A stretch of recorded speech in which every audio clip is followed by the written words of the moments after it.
refuting the claim that raising the national minimum wage will harm the economy.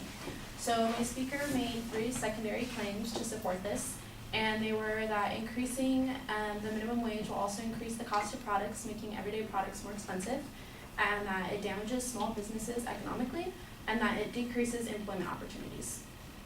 So going to the first claim, that it raises the prices of everyday products, I would like to point out that my speaker uses evidence that assumes a larger wage increase will be used, and he also infers that prices will not raise if wages remain the same. So he starts out with evidence that prices could increase by almost 25%. However, according to Purdue University, which is the university that held this research, this is based off of a $22 minimum wage. Now, they got this number from, this is the average wage that a private industry employee makes. However, $22 is not the wage that we are looking to set the basis for. And Purdue knew this. So they did do a study on a smaller scale that was failed to mention in the speech, and they did it at a $15 rate. At this $15 rate, they found that it was only a 4% cost increase. Now, this is helpful, but it is still somewhat irrelevant because the cost of necessities have been found to be rising without the help of a higher wage. According to the National Women's Law Center, which is a board of women activists looking to improve the lives of women, specifically those low income, they found over the last 9 years, and they did specifically around areas in the Midwest where the minimum wage isn't rising quite as quickly as California is, that the prices of housing, transportation, and food are going up. And so, in fact, we do need these rising wages in order to keep up with these costs. Going to his secondary claim that it damages small businesses economically, he starts off with evidence stating that they can't pay staff above minimum wages. Small businesses would need to pay their employees more, they wouldn't be able to, and their businesses would eventually terminate. I would like to make the point, though, that research from Small Businesses Majority shows that a majority of small businesses already pay above minimum wage, and that they would, in fact, not be affected. They also state in this article that more than 3 out of 5, of the small businesses actually support raising the minimum wage, and that they think it would benefit them. Which leads me to my personal claim that bringing a higher wage would stimulate small business, allowing for growth. According to an article in Entrepreneur, they surveyed small businesses, agreed that larger paychecks would ultimately result in more spending, which would stimulate the local economy and have a ripple effect affecting the surrounding businesses. This would also allow businesses to be more financially responsible with their staff. The article states that a lot of small businesses are not using their funds responsibly. They are hiring a lot of minimum wage workers, and when they could be hiring less people and paying them a little bit more so that they would be more invested in their work and allowing their businesses to grow. Finally, they make the claim that raising the minimum wage would decrease employment opportunities. So the evidence presented to us said that 38% of employers would have to cut jobs if the wages were increased. Now, this was a research done at PR Web, and they only surveyed about 1,600 small businesses, which is a lot, but they did it in the pool of a very similar area. So I want to look at things at a more national scale. Paul Kaysan and Janet Lathrop, which are experts on living wages, wrote an article on Yelp.org analyzing wage trends over the last 7 decades. Why the last 7 decades? They traced it all the way back to the Fair Labor Standards Act, which was in 1938, and they actually found that there was no correlation whatsoever with higher wages and lower employment. In fact, every time there was a higher wage implemented, employment went up by 68%, and employees were longer lasting at their jobs because they had more of an incentive to stay. The Huffington Post also posted an article that studied the Snohomish area in Washington, and this area particularly was studied because a lot of the small businesses there did pay minimum wage, and so when the price increased from $9.47 an hour, it went to $11. They really felt the full effects of it. Now, this was in 2016, and just from 2016 to 2017, 16,000 jobs opened up. This was all across the county. It was in retail, it was in food, it was either in the, there's no big corporations, but it was the smaller businesses around the area, not just kids that are working minimum wage jobs. So in conclusion, raising wages would allow us to keep up with rising prices, stimulate the local economy, and give us more and long-lasting opportunities for those who are unemployed.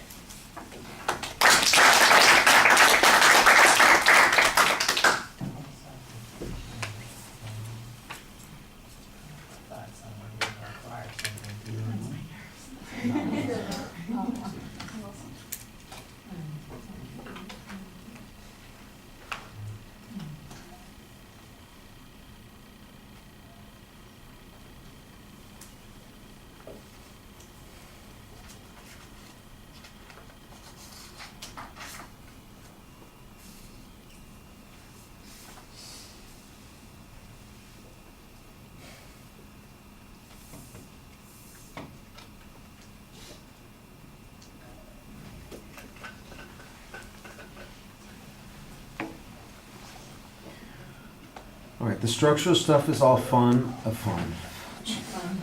It's all fun, yes. It's all fun until somebody loses a finger. It's all fine. It's easy to follow the structure pretty clearly. On the first point, you challenge the advocate's argument about costs by suggesting that it's based on a false premise about what the minimum wage increase would be based on the study done at Purdue. So I would have to, if we were listening to a debate, we'd probably hear more discussion. In fact, if we are talking about the same research that's going on there, that's a pretty effective piece of information that seems to suggest that their data is overestimating or exaggerating what the potential effect would be. 4% you seem to acknowledge at the $15 level, that's the follow-up evidence that's there. And your argument that follows that says, look, costs go up anyway. Well, I'm not exactly sure that diminishes the notion that costs are going to go up as a result of the minimum wage. That the costs are going to go up anyway simply suggests that they go up more. I'm not sure that part of the argument is the effective part. I think the one where you diminish it is more effective. That there wouldn't be any negative consequences of those costs, I think that's where you need to probably develop an argument there. On the small business issue, most of this is counterclaim material. None of it is directly related to the evidence that the advocate presents, but instead suggests information that leads to a different conclusion. Whenever I see this information, the first question I ask myself is, so why do we need to change the minimum wage? If 3/5 of the small businesses support raising the minimum wage, why don't they just pay a higher wage? That's one of those things that I don't understand. If they want everybody else to pay a higher wage, that's a different issue. But if they think that it's not going to have any impact on them, then they should be paying the higher wage. If they think there's going to be benefit, why aren't they paying the higher wage? That's an odd piece of information that I've heard repeatedly, and that question just sticks in my head and going, well, nobody's keeping you from paying people more. If you think it's a good idea, pay people more. Let's see what the results are.